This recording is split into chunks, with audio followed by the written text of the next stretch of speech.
Hey guys, Dylan from the Geek Duo here, and today I'll be bringing you my reaction to Hazbin Hotel Season 1, Episode 7, titled Hello Rosie. With secrets revealed and the hotel in the crosshairs, Charlie and Vaggie must do what they can to protect their home from destruction by any means necessary. Now, I was expecting there to be talk about a fallout between Charlie and Vaggie, especially with the secrets revealed, because I don't I don't think Charlie is going to be upset that Vaggie was an angel. I reckon that even with her being an ex-exterminator, she's shown in the entire time that she's been in hell that she is trying to redeem that past and everything. I do think there's going to be some tension in the fact that she didn't tell her. And that will lead them on two separate paths this episode. Because I know one song that's in this, and it's another one that I struggle to stop myself from singing. And I'm fairly certain I know that there's a second song in this. And that is based off of the thumbnail, just associating that with this episode. Either of them could realistically be in the next episode, but yeah. But it's gonna be very interesting to see where this goes. So I got interrupted just as I was starting this. Now where was I? Oh yeah, and it talking about with the hotel in the crosshairs, that's obviously in reference to Adam's comment during the trial where he's like, I can't wait to come down and exterminate you. We're going to the hotel first and everything, so yeah. That's not going to be in this episode, but it's going to be in the final episode, I would assume. Uh, let's get. Let's see if I'm correct. In 3, 2, 1, go. You may have been able to tell that I was sort of stalling for time because the video was deciding it wasn't wanting to load, and I didn't want to pause it again already.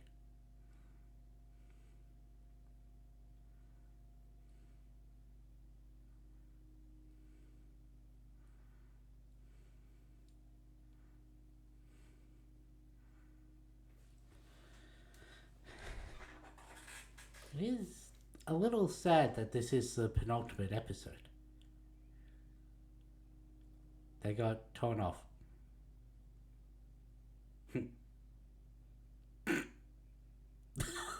Nifty!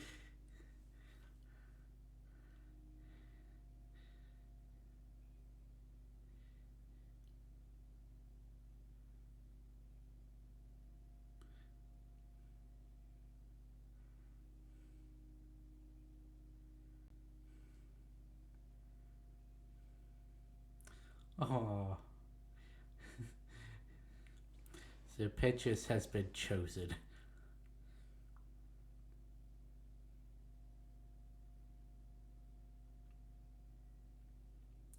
What are you thinking, Alistair?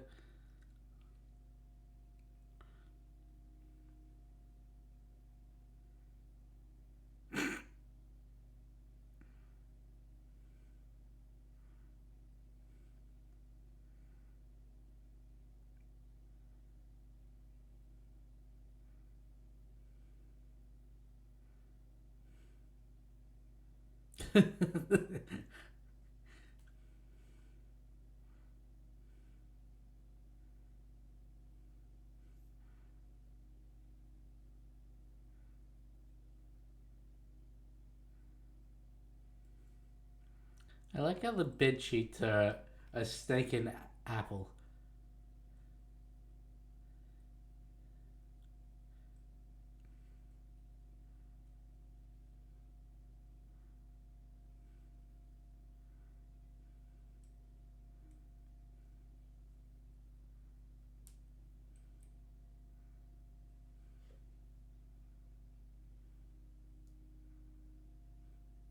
Exactly.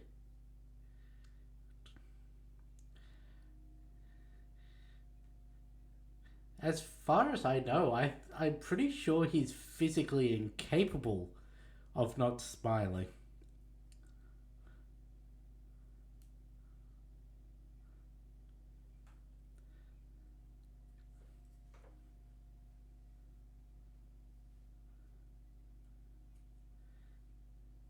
Hmm, I wouldn't say invincible.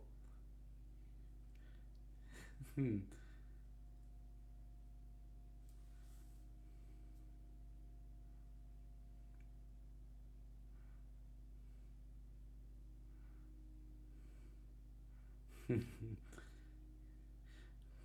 Never tell a demon you.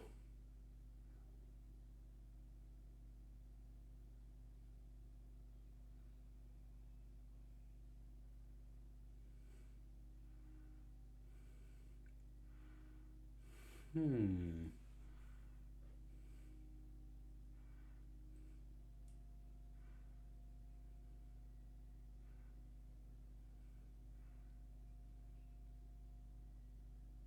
Hmm. What do you. What are you getting at?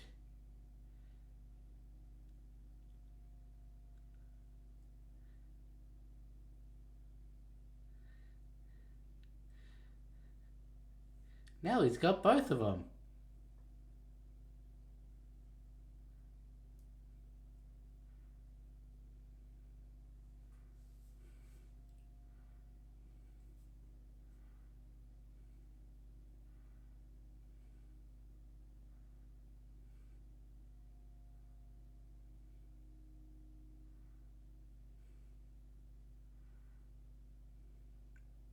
I feel like Serpentius might actually have the best chance because he's ordered from her before.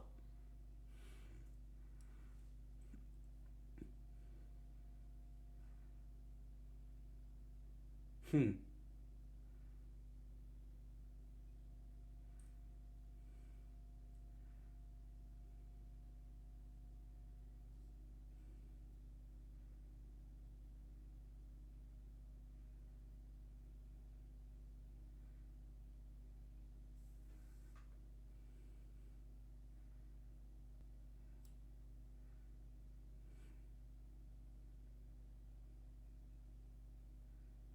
I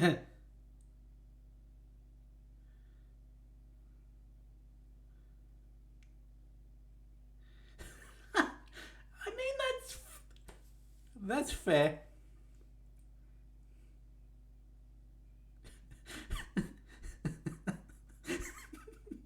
I mean, you can't really blame Serpentius.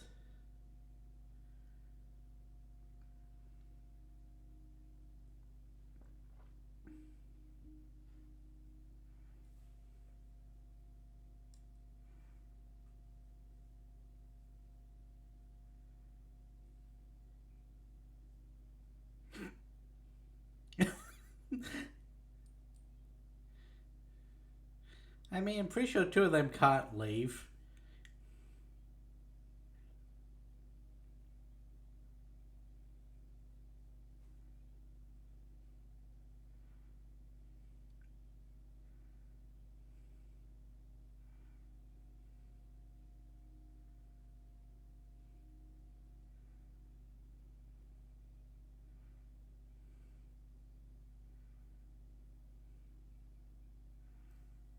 As long as you keep with the aesthetics.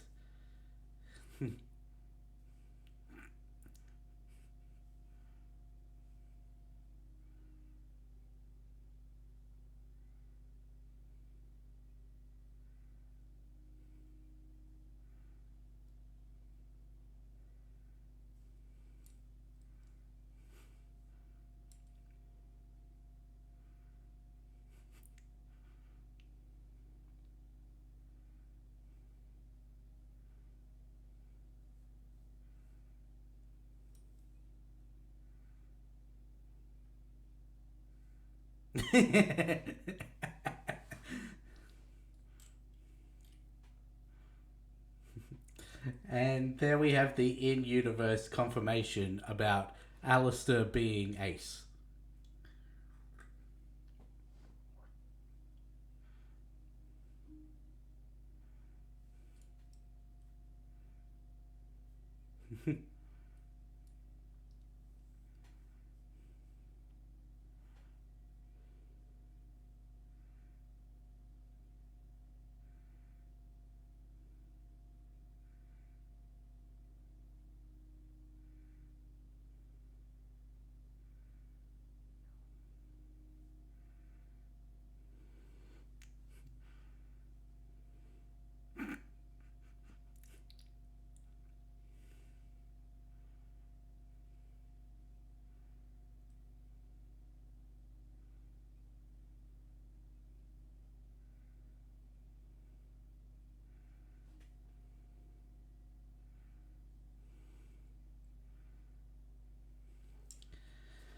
She was the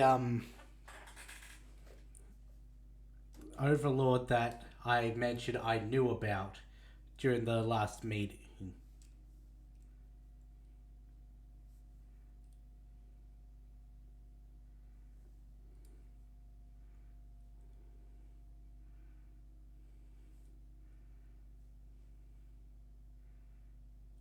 Well, they won't be unarmed.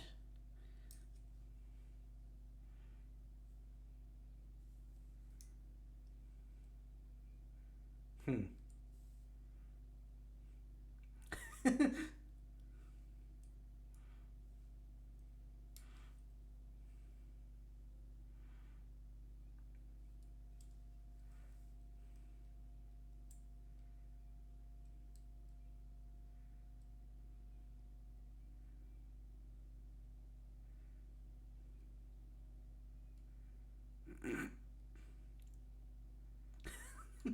Fucking right, you open that door.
Hmm.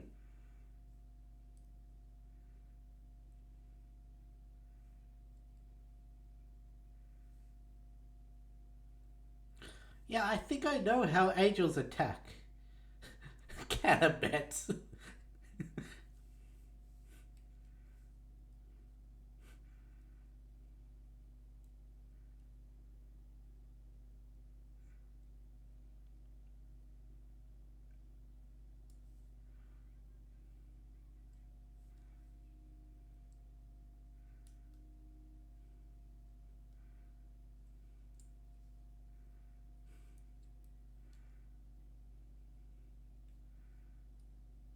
Hmm.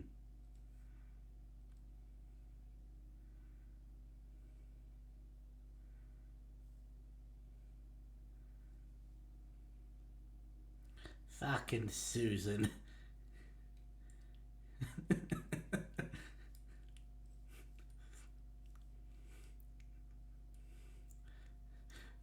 I do like how joyful and that Cannibal Town is compared to the rest of Hell.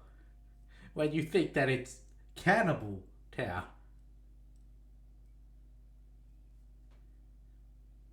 Hmm.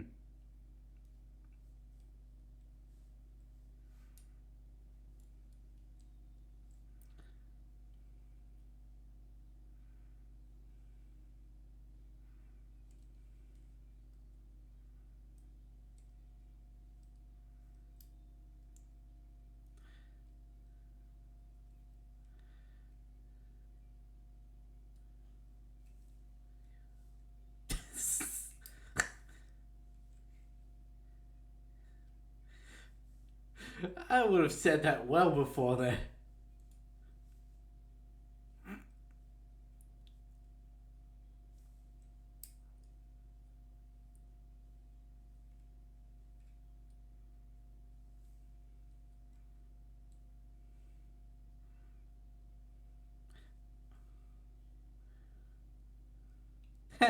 So she takes her own hand out.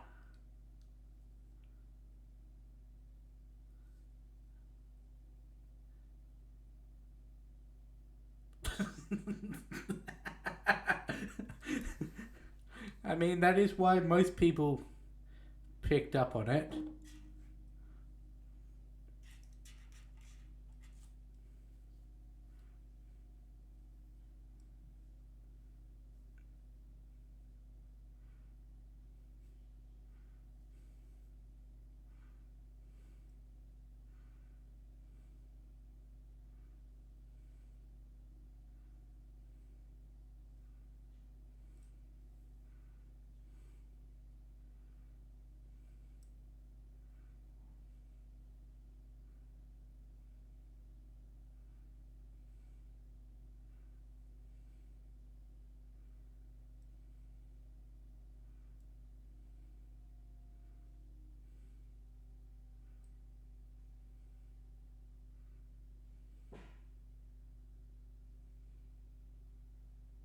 Hmm.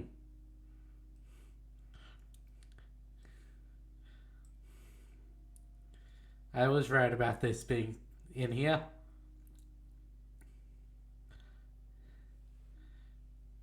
So angelic weapons can um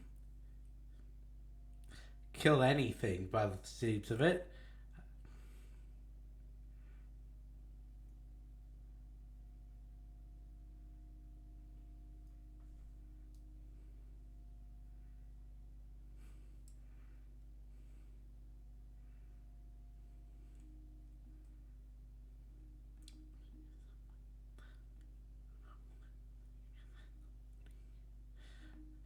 I do love a musical fight training montage.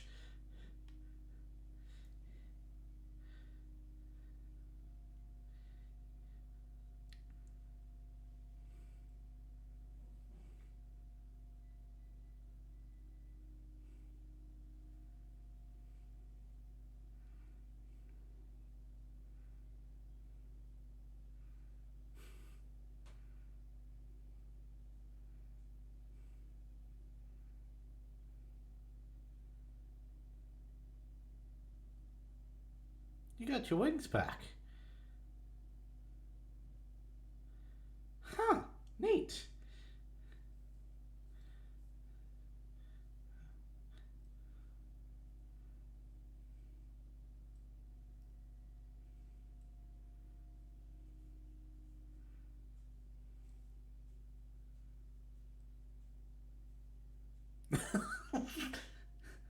Oh shit.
What's your story, Rosie?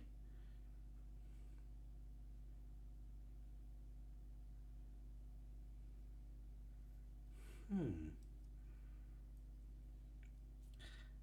I do hope that in the next season, given that we know that the V's are going to be bigger, that the other overlords are getting a bigger part as well. Because Camilla, Rosie, Zestial, I'd love to learn more about them. Oh, he gave her his stuff. You mean like human flesh? I didn't realize it was Susan.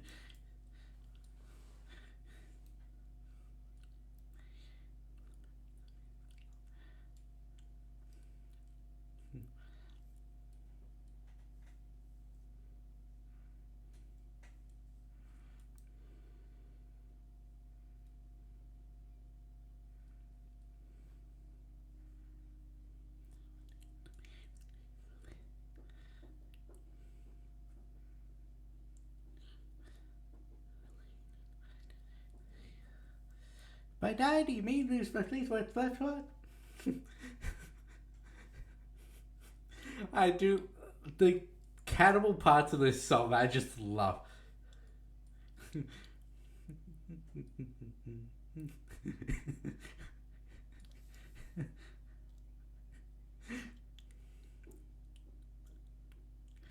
to mention the camaraderie. Well, they really do love showmanship here. Free food. It's time now to act. The first time I heard this part just reminded me of the Star Spangled Man from Captain America. From this moment on, you can count on us to be resolute and ravenous. Our appetites are wet and we're set to seize the day. So hey, okay, come join the flesh buffet. There's a little violet, can you tone it down? Oh, don't be put off by this snarling. That's enthusiasm, darling. You seem a little murdery right now. Don't worry, honey, that's their thing. Keep singing. We're super duper grateful to have you both. I can't wait to taste an angel's wings. Oh, Lord. Yeah. This does have to be one of my favorite songs from this show.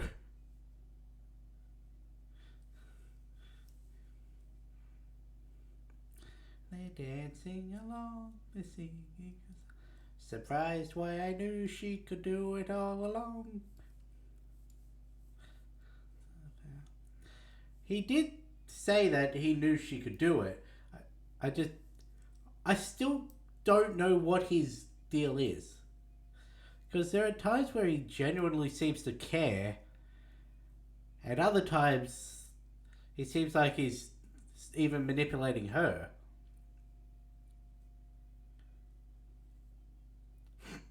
I just noticed one of them was holding a 7 hand.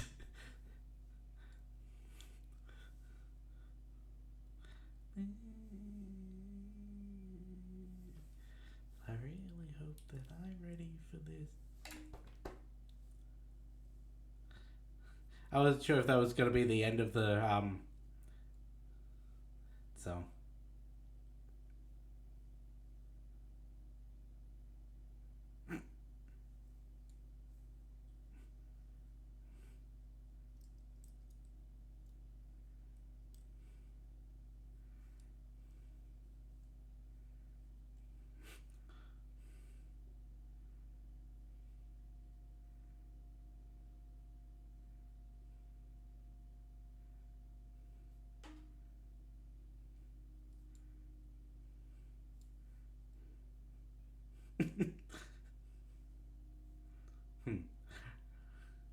uh,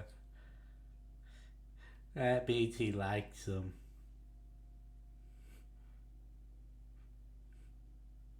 I'm still pretty sure two of them didn't really have a choice as to whether they joined in or not. But, yeah. I was right that both of those songs were in there. But the context around them was very interesting. Like, I knew that Camilla sung a song, and that it was too vaggy. So that combined with the fact that they're trying to find out how to defend against angels, and Camilla knew how to kill angels. Yeah, I knew that was going to be in this. Plus the thumbnail, but I wasn't sure whether the Cannibal Tower was going to be this episode or it was going to be the next one. But there's even for this, which is basically just a building forces episode, there were several lore drops in this. Well, the biggest one is Alistair now has a favor from Charlie. He's got Vaggy's deal in place from, what was it, episode 1, where he said, I'll help you do this as long as you never ask me to deal with TV again. Which, considering, as I said, apparently the V's are going to be a big part of the next season, that could well mean that she's going to have to find a way to get him to help with against Fox. But then remember that the deal is in place and can't ask to help with television. But then again, there's the whole fact that him and Vox have a history already, so maybe that won't be an issue. We've got to find out what Alistair's deal is and everything. We're probably going to learn what favor he wants from Charlie, which really could be anything, because sure, he said she's not going to hurt anyone, but that could simply just mean not directly hurt anyone. There are heaps of ways to indirectly, and he seems like he would be able to capitalize on such loopholes.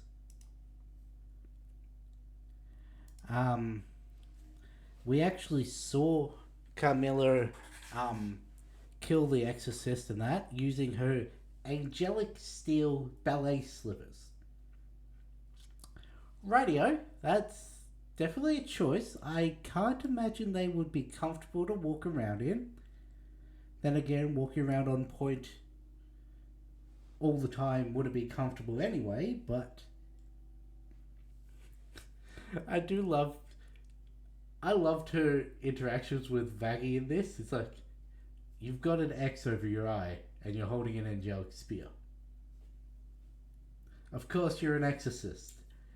And Vaggy's like, I'm not used to fighting with long hair. So she takes her hair down to even things out. I really want to learn more about Carmilla. And it has nothing to do with the fact of what this that fight made me feel. No, I was watching that respectfully. Especially when she did the splits up against the pillar. But yeah, very interested. Are there any other overlords that I didn't mention? Just jump back to scrambled eggs. Oh hey, I already had that saved on a on the scene. So there's Zestial, Rosie, Camilla. There's the V's. Yeah, the V's. Alistair. That big dino lady. And there's a flame-headed guy that I don't remember ever commenting on. And that seems to be about it. I can't really see the dino or the flame-headed guy really being a thing, because, well, they've done absolutely nothing other than that meeting. But the other three could well learn, because they've actually played a role now. Because I will say, I am in the know of certain theories from this show that have risen since the episodes have come out. A big one being, is Camilla an ex-angel? And, well,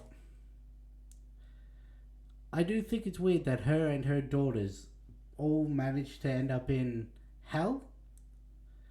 Like, with Angel's family, Angel Dust's family, it makes sense. He was part of the mob, wasn't he?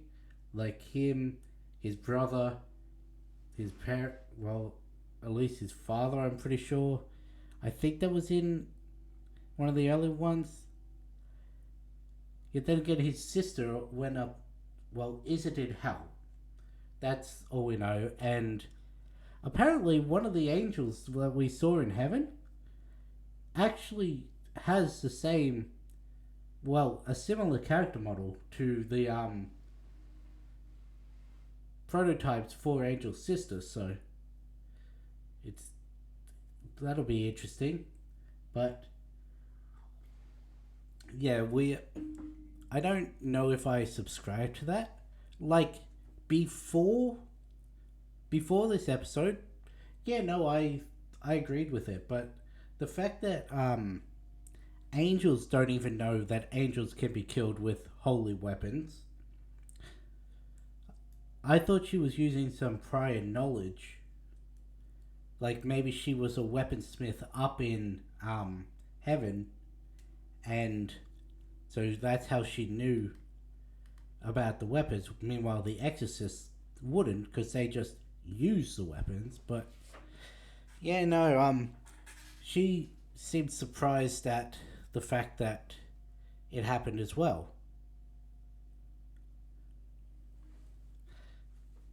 I do have to wonder, why does she have angel steel ballet shoes? Like, does she have a habit of just kicking straight through people to kill them permanently when they like try and renege on her payments and anything? Because like, that's a very weird thing to have. Anyway, I think I've said all I can about this episode, because I feel I'm about to start repeating earlier points. So with that being said, I'll catch you in the next one.